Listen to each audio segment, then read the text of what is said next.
metabolismo. De ahora en adelante vamos a estar hablando del metabolismo, qué sucede en el animal, qué está pasando realmente en el animal y qué es lo que vamos a aprender. Bueno, para iniciar vamos a tener que cualquier animal vivo y cualquier ser vivo va a ingerir nutrientes. Con esos nutrientes se va a generar energía. Vamos a ver lo que va a pasar en la célula con esa energía y luego va a excretar desechos. Pero también puede ser que se utilice energía para producir los desechos y que el metabolismo produzca energía. Entonces, ¿qué quiero aclarar esto? Puedo utilizar energía para ingresar alimentos, para metabolizarlos, y el producto de ese metabolismo también me genere energía. Entonces, ¿qué es metabolismo? Va a ser el conjunto de reacciones químicas que van a ocurrir dentro de las células de un organismo, o sea, de un animal, que puede convertir o puede usar energía. O sea que no siempre, con eso quiero dejar claro, que no siempre vamos a utilizar energía y no siempre vamos a producir energía. Puede ser que en la ingesta, al iniciar una ruta metabólica, esta requiera energía, ¿sí? Ahora vamos a pasar a biomoléculas. Ustedes ya saben que las biomoléculas son las que constituyen a los seres vivos. Vimos en la bioquímica 1 que hay 4 importantes, que son los carbohidratos, los lípidos y proteínas, y usamos la bioquímica 1 para conocer su estructura, su clasificación, su identificación en laboratorio. Y nos centramos en su gran mayoría en las 4 moléculas orgánicas, ¿verdad? Empezamos hablando de agua en la bioqui 1 y estas moléculas se relacionan porque están unidas por enlaces covalentes. En algún momento también hablamos de minerales que están unidos por enlaces iónicos. ¿Cuándo vimos minerales? Hablábamos minerales cuando estábamos hablando que el metabolismo a veces para hacer reacciones va a utilizar energía, pero no puede usar esa energía, o sea, no puede como realizar la reacción si no tiene presente un mineral. Voy a dejar de compartir solo para admitir a los que no están, pero realmente es la última vez que lo voy a hacer. Tenemos 5 minutos para ingresar, ahí tenemos que ingresar y después ya nadie más voy a admitir. ¿Estamos? Bueno, entonces vamos a seguir. ¿Sí pueden ver la presentación? Sí, doctora. Sí. Gracias. Bueno, entonces continuemos. Estábamos hablando que las biomoléculas eran las 4 moléculas principales que ya todos conocemos y hablábamos que junto con el agua están unidos por enlaces covalentes y hablábamos de los minerales que para la bioqui 1 sí vamos a hablar de ellos, pero en la bioquímica, a la bioqui 2 vamos a entrar en detalle, pero para la 1 únicamente vimos que estos servían para potencializar reacciones bioquímicas.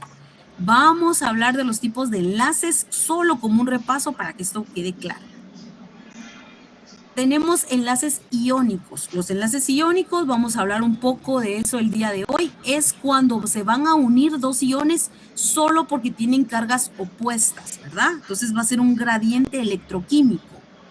Cuando hablamos de enlaces covalentes, que los que forman las biomoléculas van a ser enlaces donde tiene que compartirse electrones.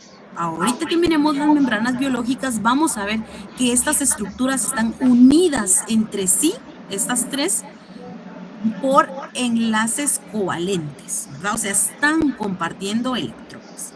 Y cuando hablamos de enlaces metálicos, o se recuerdan de los enlaces de Van der Waals, estamos hablando que estos van a ser enlaces que solo tienen energía, pero no están compartiendo electrones. Y estas cargas como eléctricas van a venir y pueden disminuir o pueden aumentar. Ahora vamos a hablar de moléculas bioenergéticas, que fue con el tema que se terminó la bioquímica 1. ¿Ustedes saben? ¿Sí? Perdón que la interrumpa, es que un compañero me estaba diciendo que no lo acepto todavía, perdón. Jóvenes, acabo de decir que ya no iba a admitir a nadie. ¿verdad? Solo voy a dar 5 minutos y ya no voy a admitir a nadie porque si no, no voy a poder avanzar con la presentación. Entonces, hoy va a ser la única vez que voy a admitir, pero luego tenemos 5 minutos para entrar y después ya no vamos a entrar. Bueno, entonces vamos a continuar y estamos hablando de las moléculas bioenergéticas. Al concluir la bioquímica 1, hablábamos de que habían moléculas que iban a almacenar energía. Y la principal molécula era el ATP, que era el adenosín trifosfato. Y vimos cómo estaba formado, ¿verdad? Hablábamos que iba a estar formada por una adenosina, y a eso íbamos a tener unida un azúcar y se iban a agregar 3 fósforos.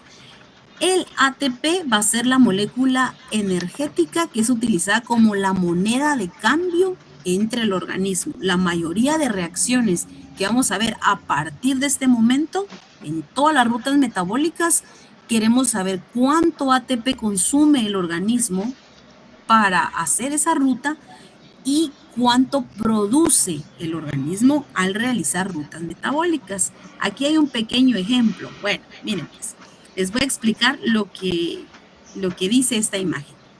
Esta imagen está mostrando en este momento que las moléculas bioenergéticas son necesarias para cualquier proceso metabólico.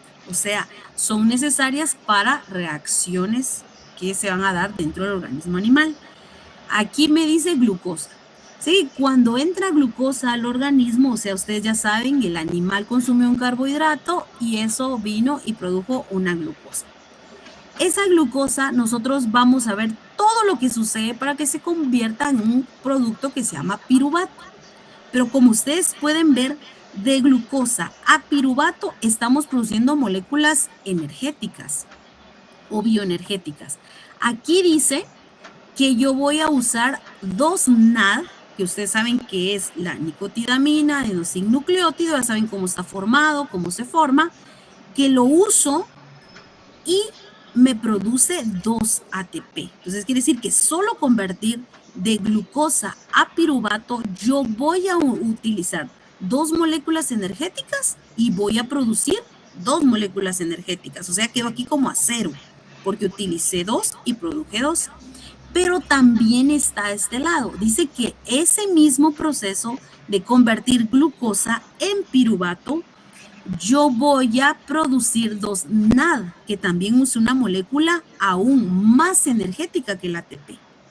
Bueno, luego ese piruvato puedo venir yo y convertirlo a acetil-CoA. Solo esa conversión me va a producir mayor energía. Luego ese acetil-CoA yo lo puedo meter a lo que se llama ciclo de Krebs y aquí dice que en total esta glucosa, pasar por todo esto en el metabolismo, me puede producir de 38 a 36 ATP. Entonces, como podemos ver aquí, las moléculas bioenergéticas, que es el ATP, el ADP, el NAD reducido, el NAD, también el FAD, el GPT, todas estas moléculas energéticas son utilizadas en el metabolismo, pero también son producidas por el metabolismo. Y podemos ver aquí que se une a otras rutas, aquí dice cadena respiratoria, y la cadena respiratoria dice que me puede producir 34 a 32 ATP. Bueno, al final todo se reduce a la cantidad de ATP que me está produciendo el metabolismo o las moléculas o la molécula bioenergética. Y aquí dice el concepto. La principal molécula es el ATP, que vamos a considerarlo como la moneda energética de la célula. O sea, la célula para hacer cualquier proceso necesita ATP y al final el objetivo es producir ATP. Otro concepto, ahorita solo estamos empezando con el glosario, es la lisis. Las células van a adquirir nutrientes, como lo vimos, utilizan o producen energía, hacen su metabolismo y generan desecho, ¿verdad? A esas 2 reacciones de obtener nutrientes y sintetizarlos o producir desechos, a eso el concepto juntos es metabolismo. Bueno, la lisis es descomponer una sustancia, romperla por medio o romper los enlaces químicos. Aquí está el ejemplo. Bueno, una célula En el intestino va a absorber proteínas, se va a degradar ahí en el intestino aminoácidos, se van a romper y tenemos péptidos, ¿verdad? Sabemos que si unimos aminoácidos por enlaces peptídicos se forman proteínas. Pues aquí lo estamos degradando y está entrando a la célula y luego en la célula va a haber una lisis o destrucción de estos péptidos en sus componentes más pequeños. Los aminoácidos van a ir a sangre. O tenemos también que esta célula puede estar absorbiendo carbohidratos, va a haber una descomposición para que sus formas más pequeñas, digamos, llegue a formar glucosa y se va a la sangre. O tenemos ácidos grasos, ¿verdad? Que ustedes ya saben que entran, son emulsificados, se forman las micelas, son absorbidos según los receptores que tenga la célula, entran y son descompuestos en ácidos grasos, diacilgliceroles, triacilgliceroles, colesterol, y luego eso sale por un receptor, se forma el kilomicrón y va a la sangre. Todo este proceso nosotros estamos destruyendo a estas moléculas. O sea, estamos rompiendo esos enlaces covalentes que acabamos de ver. Los rompemos, se separan los electrones y eso va a la sangre. Ahí sería lisis. Estamos destruyendo un compuesto grande para hacerlo más pequeño. Ahora vamos a hablar de síntesis. Ya esto en la célula, digamos la célula vino y agarró esa glucosa, agarró esos aminoácidos, todo esto venía de la sangre, miren, viene y va a entrar, ¿verdad?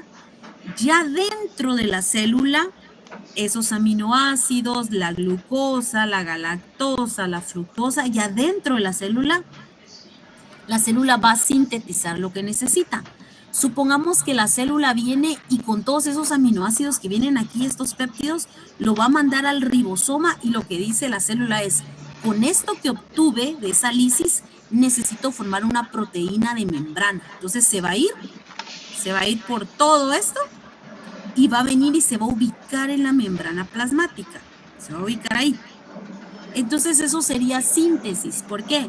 Porque esos procesos de toda la lisis que se obtuvo, nosotros vamos a partir de sustancias más simples, vamos a venir y vamos a convertir algo, una estructura más grande. O sea, es lo compuesto, la diferencia con lisis, la síntesis. A partir de todos estos compuestos que obtuve, que se fueron a sangre, la célula lo agarra y me va a sintetizar la proteína que necesito.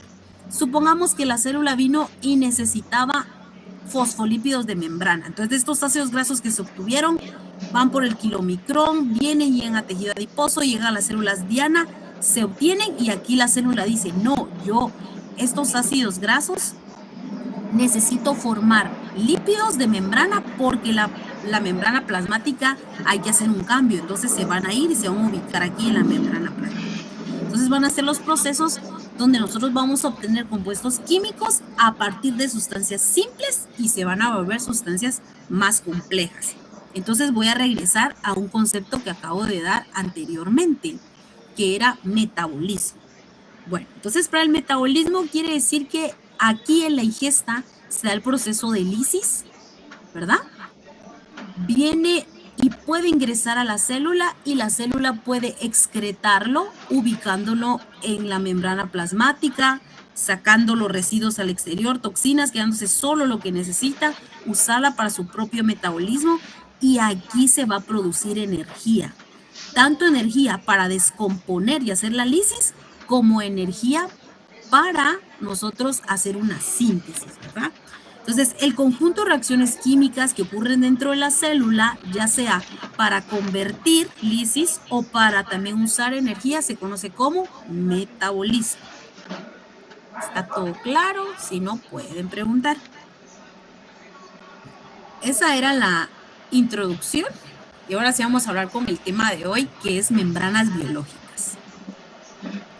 Para entender qué entra y qué sale de las células en los procesos metabólicos, todo esto va a pasar por la membrana celular. Primero, las membranas biológicas van a separar, o sea, las membranas de las células van a separar a la célula de la parte externa y de la parte interna.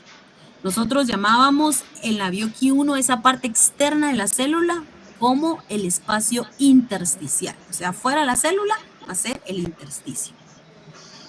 La membrana celular va a controlar mediante permeabilidad selectiva que entra y que sale de la célula.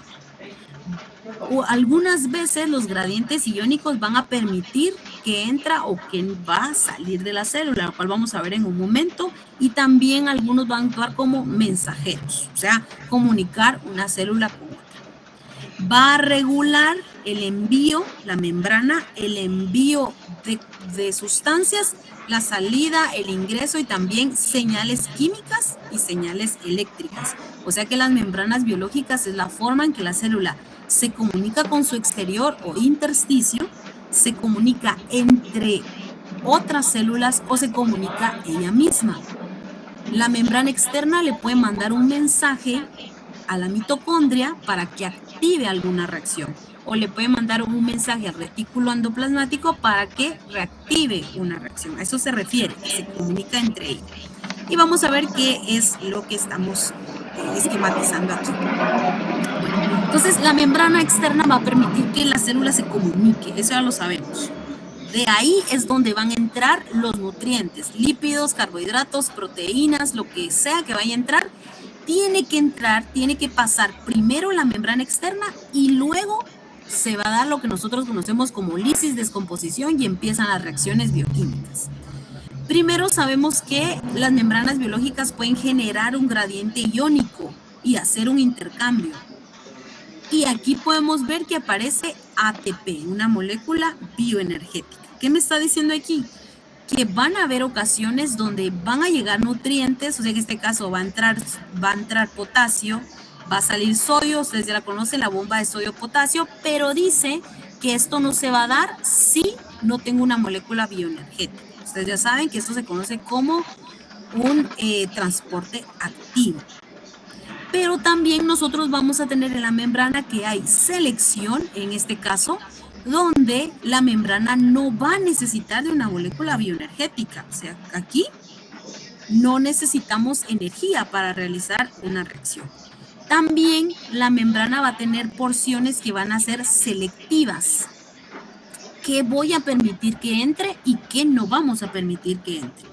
Y también va a ser un transporte o un señalizador. Bueno, van a haber proteínas que son señalizadores químicos, va a venir un mensajero externo extracelular y luego se va a dar una reacción. Y aquí dice AMP cíclico. AMP cíclico también lo vimos al concluir la bioquímica 1, que el AMP cíclico es una forma de AMP que forma un enlace que lo va a permitir ciclar. Y esto es porque activa enzimas de transcripción eléctrica. ¿Qué es lo que quiero yo enfatizar con esta imagen? Primero, el metabolismo celular o el metabolismo de los animales domésticos son reacciones que acabamos de ver de síntesis, de lisis, intervienen las 4 biomoléculas, pero quien decide qué entra para realizar metabolismo va a ser la membrana externa y que sale va a ser la membrana externa. Bueno, ¿cómo es esa membrana externa? Primero, sabemos que está formada por una capa bilipídica, todos entendemos eso, y en esta capa bilipídica nosotros vamos a encontrar lípidos, proteínas y carbohidratos, ¿verdad? Las 3 de las biomoléculas que ya hemos visto. Esta estructura que está aquí es la que permite el flujo, o sea, el ingreso. Si va a entrar glucosa, tiene que pasar por aquí. Si va a entrar un aminoácido, tiene que pasar por aquí. ¿Y quién regula y cómo se regula que entren las biomoléculas? Primero, tenemos que saber que esto tiene una organización específica. Los carbohidratos siempre van a estar en la parte externa de la capa bilipídica, como ustedes miran aquí. Y van a estar unidos a proteínas por enlaces covalentes. ¿Qué era un enlace covalente? Compartir los electrones, ¿verdad?, de un compuesto con otro. Bueno, vamos a tener entonces proteínas de membrana, proteínas integrales y proteínas periféricas. vamos a tener la capa bilipídica, vamos a tener los carbohidratos en la parte externa y los carbohidratos van a estar unidos siempre a una proteína. ¿Ah? Bueno, entonces ya sabemos que tenemos la capa bilipídica y esta capa va a tener una porción en contacto con el exterior y una porción con la parte interior del citoplasma celular. Hablábamos que si hay carbohidratos unidos a proteínas, van a estar siempre en relación a la parte exterior.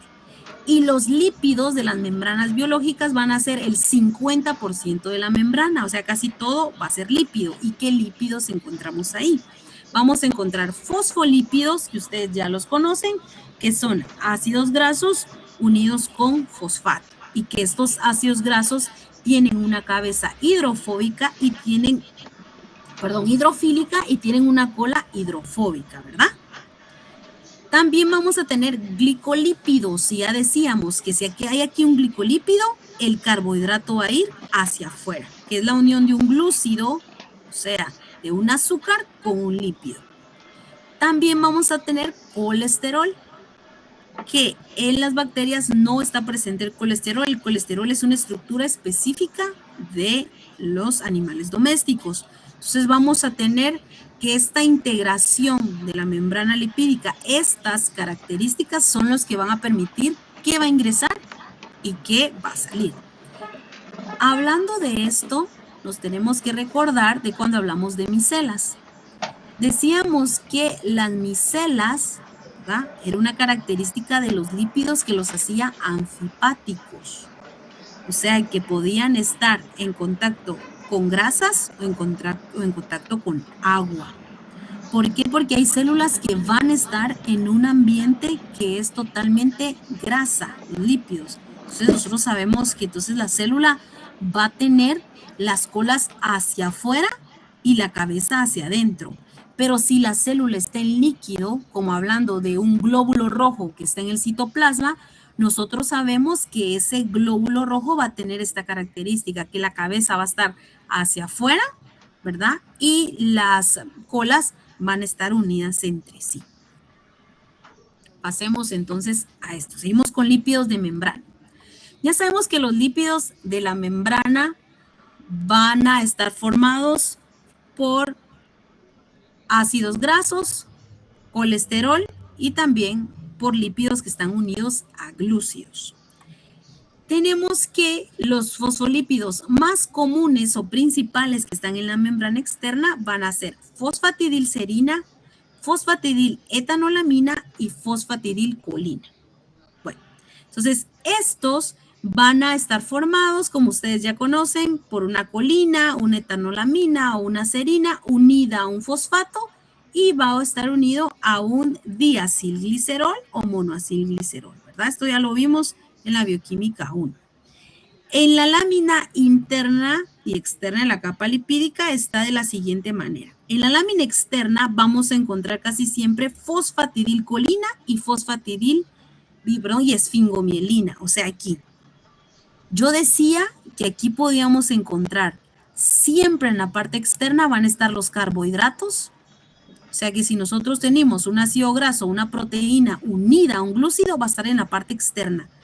¿Y qué lípidos específicos están en la parte externa? Va a estar la fosfatidilcolina, aquí, ¿verdad?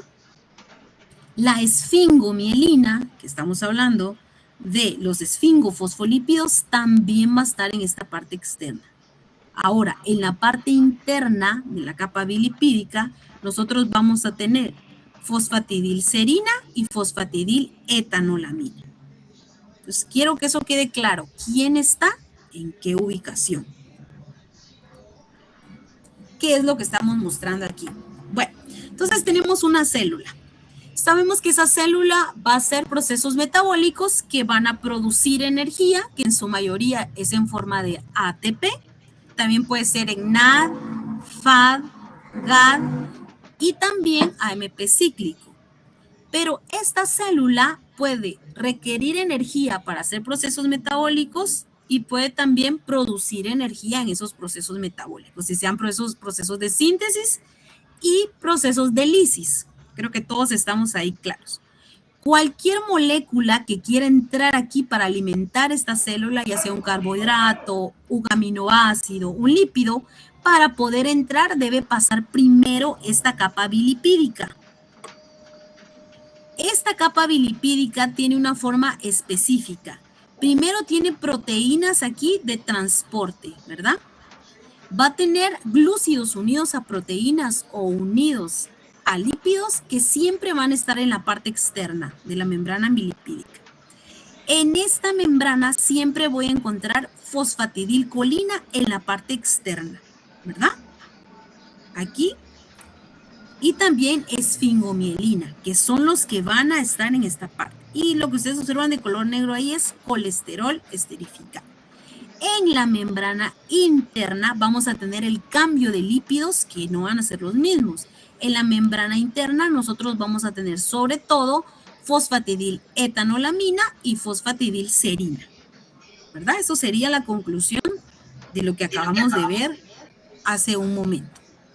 Bueno, ¿por qué es importante que ustedes sepan que sí, aquí está fosfatidilserina, fosfatidil-etanolamina, quién va a permitir el ingreso, el egreso de sustancias, cómo deja entrar?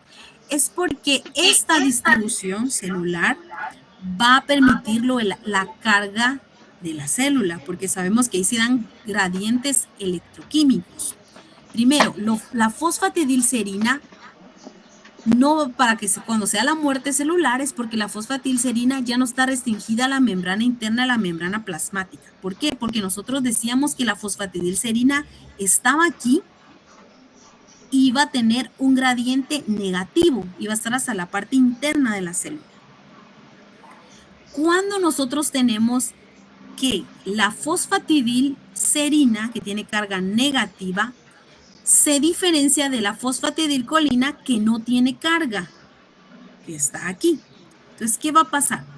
Cuando hay un movimiento de fosfatidilserina hacia la membrana externa, o sea, que empiecen a cambiarse, miren, aquí está azul y amarillo.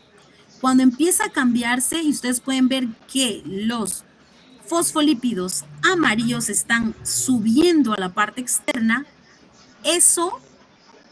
que eso pase va a ser por la presencia de una proteína de membrana que ustedes la pueden ver aquí, que se llama escramblasa.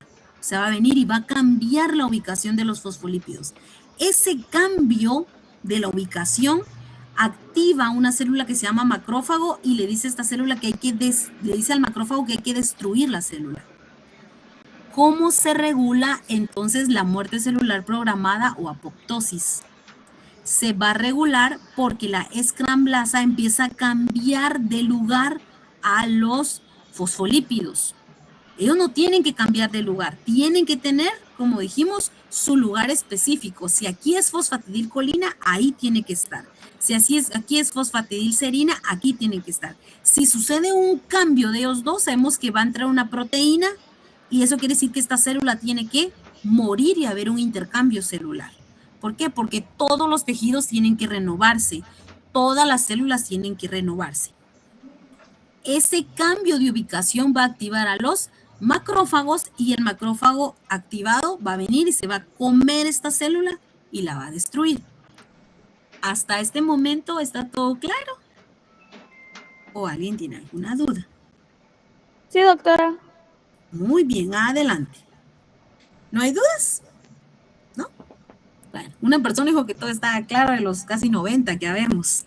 Sigamos. Bueno, eso espero. Entonces, estamos en lípidos de membrana, ¿verdad? Ya sabemos que algunos fosfolípidos se van a ubicar en la parte externa, otros en la parte interna, que regulan que entra, que sale. Ya sabemos quiénes son los que se encuentran y cuál es su función. Ahora vamos a hablar de otro que es el fosfatidilinositol.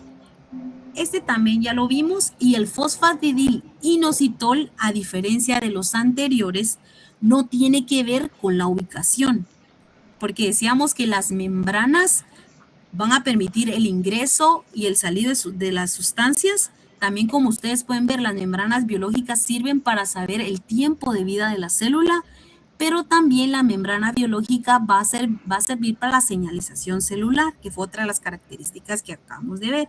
Entonces, el ejemplo es el inositol. Aquí tenemos la membrana bilipídica, sabemos que aquí está en contacto con agua extracelular, el ambiente intracelular, ¿verdad? Líquido y líquido, tenemos las cabezas que están en relación con líquido, hidrofílicas y las colas hidrofóbicas, ¿verdad? Ya sabemos qué fosfolípidos están ubicados aquí y cuáles están ubicados aquí, ¿verdad? Aquí estas estructuras que ustedes ven está haciendo referencia a proteínas de membrana. Ustedes pueden ver que hay proteínas que pueden pasar la doble capa lipídica, pero tenemos proteínas que solo están en relación con la parte interna de la capa bilipídica. Y vamos a ver otras que solo tienen relación con la parte externa de la proteína. Bueno, el fosfatidil inositol, como ustedes pueden ver, está ubicado en la parte interna de la membrana bilipídica. Lo siguiente es que yo necesito una señalización celular. Entonces lo voy a explicar. Va a venir aquí una hormona o un neurotransmisor. Porque esta célula, supongamos que esta célula necesita dejar salir inositol, ¿verdad? Bueno, entonces lo que vamos a hacer es que llega el neurotransmisor y activa esta membrana, perdón, llega a la membrana externa y activa este transmisor, que es una proteína, y esta proteína se dice que tiene como 8 vueltas. Cuando la proteína se activa por ese neurotransmisor o esa hormona, va a venir y lo que hace es que activa una GTP, que era una molécula de alta energía. Cuando se activan esas moléculas de alta energía, ustedes miran que una flechita activa a una enzima. Esto no se los va a preguntar en el examen. Activa una enzima. Pero si ustedes se dan cuenta, esta enzima solo se va a activar si hay ATP, otra molécula energética. Entonces estamos usando aquí una molécula y aquí otra molécula. Esto va a hacer que el fosfatidilinositol venga y sea fosforilado. Miren, aquí solo tiene un fósforo y cuando aparece aquí tiene 2 fósforos. ¿Qué dice? El fosfatidilinositol ubicado en el interior de la membrana es fosforilado. Ahí vimos, eso es lo importante, ¿verdad? Que se da el ingreso del estímulo, se utiliza energía y se fosforiliza. Tenemos que se agregan fósforos al inositol. Luego vamos a hidrolizarlo, ¿verdad? O sea, vamos a agregar agua por medio de esta fosfolipasa, porque como es lípido, necesito separarlo por una lipasa. Vamos a separar el fosfatidil 4,5 bifosfato porque tiene 2 fósforos. Lo vamos a separar y vamos a dividirlo en diacilglicerol y el inositol, ¿verdad? Todos nos recordamos que este es un diacilglicerol que está formado por lípidos. Entonces este inositol ya es un segundo mensajero que puede hacer una reacción aquí dentro de la célula. Podríamos necesitar inositol para iniciar una síntesis proteica. Entonces debo hacer todo esto con un mensajero para que inicie la síntesis de proteínas, ¿verdad? Entonces los lípidos de membrana, porque este era un lípido de membrana, puede actuar en la señalización celular como segundo mensajero. Entonces de aquí. Ambos fragmentos de la molécula actúan dentro de la célula como mensajeros solubles que permiten la difusión y la señalización en el interior de la célula. Cuando empecé a hablar de membranas plasmáticas, decía que una de las características de la membrana plasmática es que interviene en la señalización celular. Y hablábamos que la señalización celular va a ser dentro de la célula para iniciar procesos de lisis o de síntesis de metabolismo, o puede ser señalización hacia la parte externa de la célula. Eso es lo que quiero enfatizar con este ejemplo, que estamos viendo cómo este lípido de membrana se puede transportar en un segundo mensajero. Entonces, si viniera alguna pregunta en el examen, no les voy a poner a que me expliquen todo esto ahorita, porque eso lo van a aprender cuando el semestre vaya un poquito más avanzado. Si pregunto algo aquí, lo importante es que los lípidos de membrana actúan como segundos mensajeros en señalización celular. Un ejemplo de esto es el fosfatidilinositol, que es fosforilado, hidrolizado y luego puede hacer su proceso de segundo mensajero. ¿Estamos claros aquí o hay alguna duda? ¿No? Vamos a continuar entonces. Aquí les puse otro ejemplo. Estamos hablando de lípidos de membrana. No hemos cambiado de tema. Bueno, tenemos glicolípidos, o sea, lípidos que están unidos a carbohidratos. Decíamos que siempre que hay un carbohidrato va a estar en la parte externa de la membrana, ¿verdad? Siempre, siempre un carbohidrato va a estar en la parte externa. Estos se pueden clasificar según la estructura lipídica, ustedes ya lo saben, según a qué están unidos. Bueno, entonces los glucolípidos van a actuar como marcadores de las células, o sea, los azúcares sirven para reconocer qué célula es. Ejemplo, los carbohidratos presentes en las superficies de las células cancerosas pueden ser utilizados para diagnosticar cáncer. Entonces, miren aquí. Aquí tenemos una imagen de una perra que tiene un cáncer mamario. El problema con los cánceres de mama es que no todos van a responder bien a los tratamientos. ¿Por qué no responden bien los cánceres? Y eso también va a pasar en las mujeres. ¿Por qué no responden bien a los tratamientos, ya sea de radioterapia o quimioterapia? Esto es porque no se han identificado bien todos los azúcares de la capa bilipídica externa de los glicolípidos que forman ese cáncer. Entonces, como no se ha identificado específicamente qué azúcar está, no se puede reconocer el cáncer, y como no se puede reconocer, no se puede crear algún tratamiento que destruya inmediatamente a esa célula. Entonces, lo voy a explicar.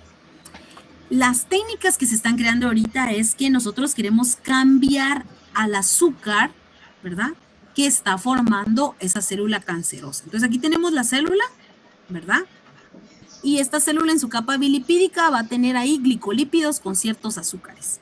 Entonces, lo que se quiere crear es que hayan células de defensa que puedan reconocer a esos azúcares, que puedan cambiar su expresión química y así el tratamiento pueda destruir al cáncer. Entonces, el objetivo es que hayan nuevas estrategias terapéuticas donde se puedan reconocer específicamente los azúcares de los glicolípidos de membrana y se puedan destruir. ¿Por qué?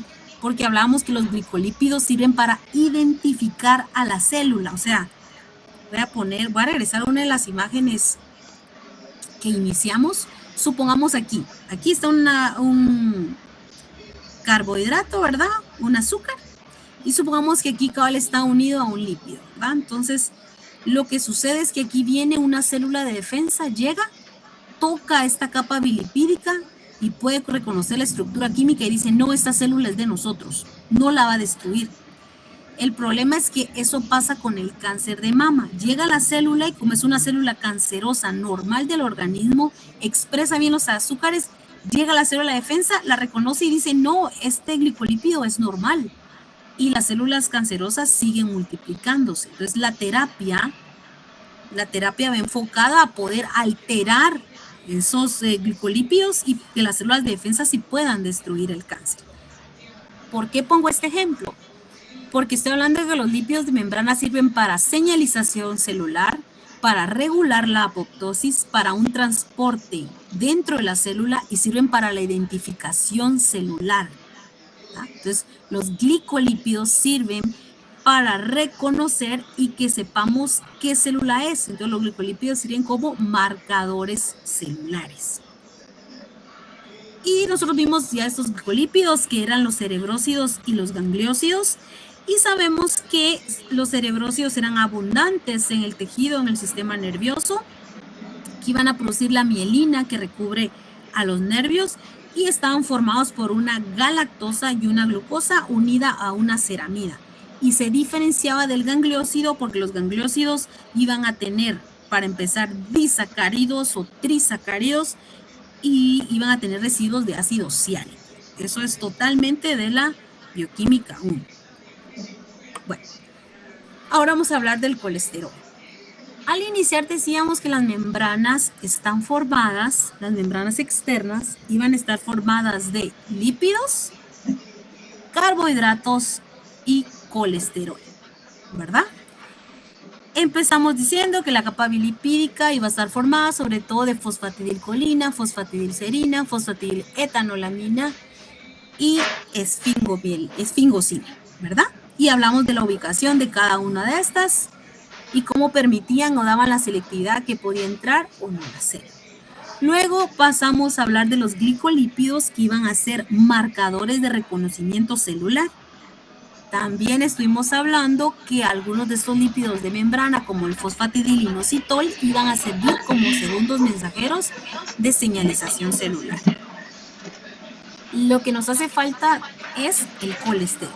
Y hablábamos que el colesterol en una diapositiva anterior solo va a estar en animales domésticos, también está en hongos, ahorita lo recordé, en células eucariotas, pero no va a estar el colesterol presente en células procariotas, o sea, las bacterias no tienen en su membrana bilipídica colesterol, ¿verdad? Hablamos de eso. Entonces vamos a recordar cómo estaba formado el colesterol, que el colesterol iba a estar formado por una región hidrofílica, iba a tener 4 anillos unidos entre sí, iba a tener una cadena hidrocarbonal, ¿verdad? Entonces ese colesterol, conforme estuvimos viendo al HDL, VLDL, a los kilomicrones, hablamos que el colesterol a veces estaba esterificado y a veces no iba a estar esterificado, pero para el caso de las membranas bilipídicas siempre va a estar esterificado. ¿Por qué es importante?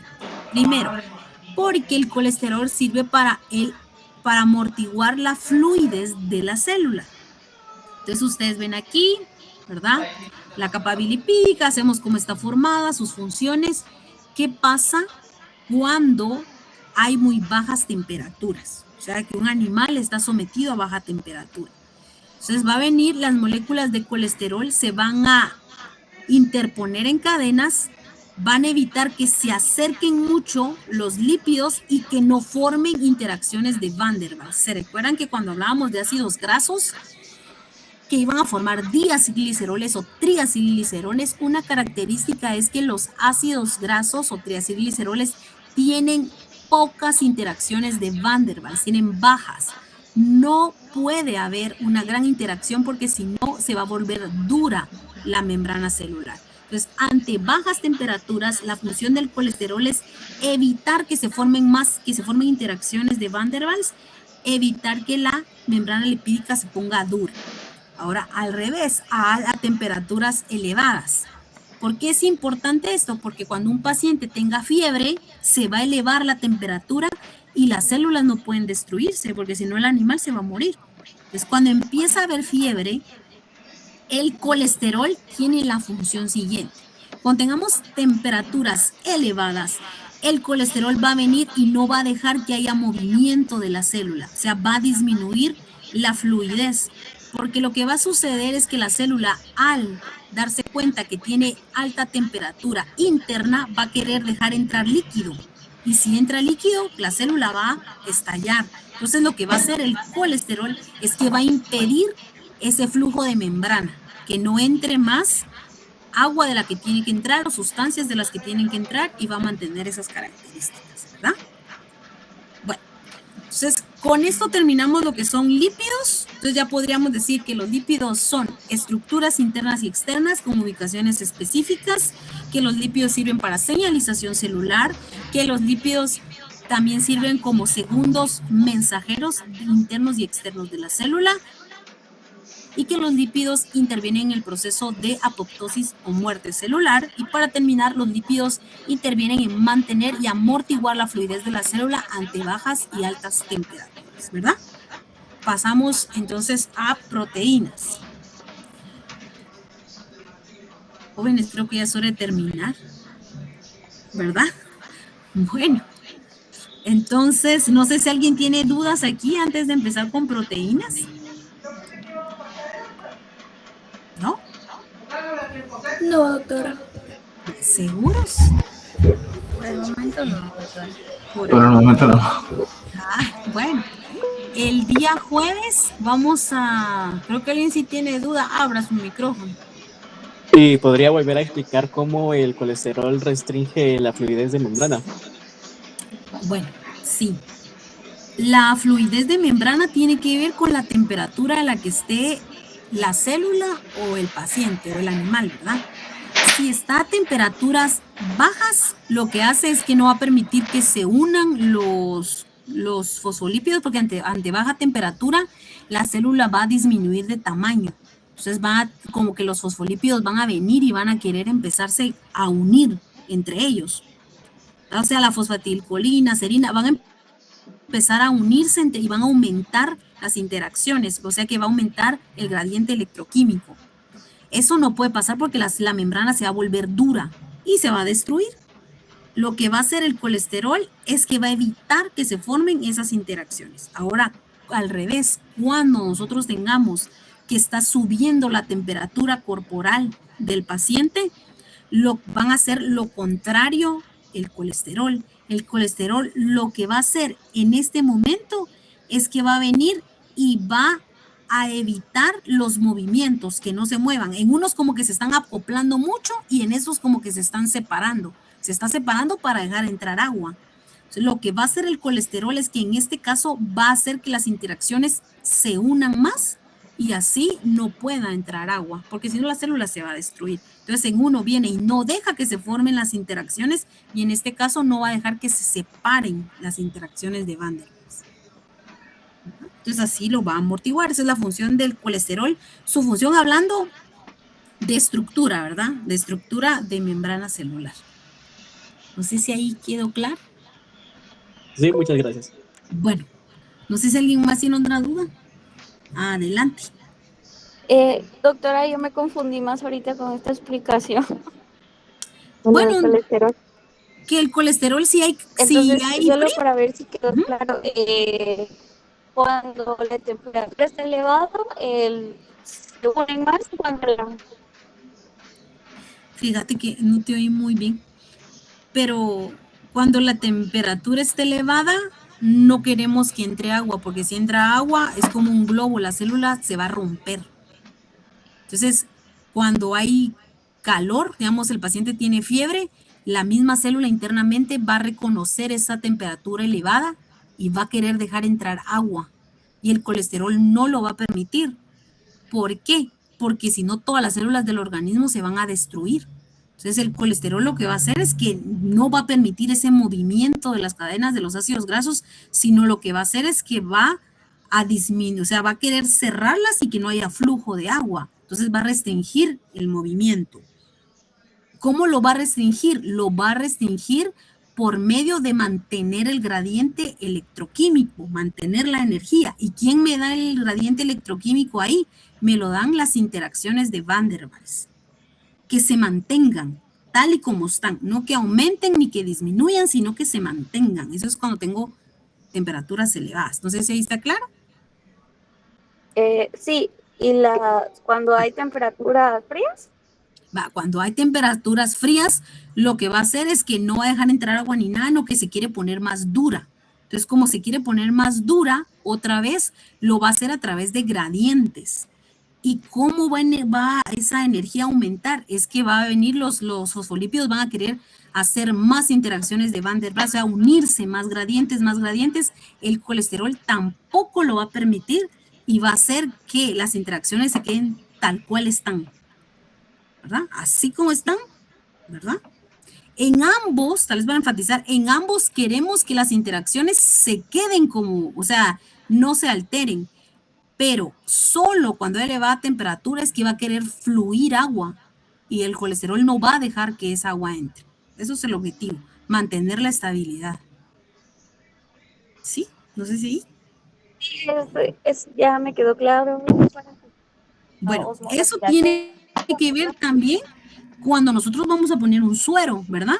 Yo no puedo poner, si un paciente está deshidratado, lo que nosotros queremos es que todos esos receptores celulares, ya sea colesterol, fosfolípidos y todo, si el paciente esté deshidratado, que permita el ingreso de ese lípido. ¿Y quién va a regular esa fluidez? El colesterol, ¿verdad? Entonces el colesterol es el que va a permitir la fluidez, o sea, cualquier líquido que entre. Ustedes saben que los líquidos, casi siempre el agua, va a entrar por un transporte pasivo, o sea, tiene libre acceso. Pero ¿quién regula esa fluidez? Va a ser el colesterol. En el caso del agua, porque el agua puede entrar y salir de la célula, pero quien lo regula, la fluidez, amortigua esa fluidez, es el colesterol. Es lo que ustedes miran como ósmosis, ¿verdad? En ¿Qué curso es? Química. Bueno, muy bien, chicos. No sé si tienen alguna duda. No. Bueno, ya nadie más. Disculpen que me tardé más. Para la próxima me voy a dar cuenta de terminar antes por las preguntas. Adelante. ¿Quién tiene otra pregunta? Doctora, solo una pequeña pregunta. ¿Cuándo va a subir esta grabación? Disculpe. Fíjense que todavía no sé si voy a subir las grabaciones de las clases sincrónicas, porque si todos estamos aquí, deberían de estar tomando sus apuntes. Entonces, todavía no estoy muy segura. Pero si las subimos, las subiríamos al terminar la unidad. Todavía nos falta, yo creo que una clase más, entonces quiere decir que la subiríamos más o menos el viernes, la clase, la presentación, el documento, porque el día miércoles tendríamos ya el primer corto teórico, ¿verdad? De esta unidad. ¿Se recuerdan? Estar a tiempo, por favor, traten de llegar temprano porque la entrada a la universidad está un poco complicada y tenemos el laboratorio a las 7, entonces sí necesitamos que estén temprano porque vamos a iniciar con el corto. No vamos a reponer cortos teóricos ni prácticos, ustedes ya lo saben, entonces por favor, para evitar inconvenientes, malos entendidos, tratemos de llegar temprano el día miércoles y cualquier eventualidad que suceda, les vamos a avisar con Ingrid. El día de mañana sí va a haber laboratorio, ¿verdad? Ingrid les va a poner un anuncio de a qué hora, el link y las demás especificaciones. Entonces, Va a ser virtual el día de mañana. El día de mañana sí, va a ser virtual. No sé si tienen otra duda. Ninguna. Bueno, chicos, un excelente día. Cualquier cosa estamos a la orden y bienvenidos al curso de Bioquímica 2 y espero que les vaya bien a todos. Feliz día. Gracias, feliz día. Gracias, Gracias, doctora.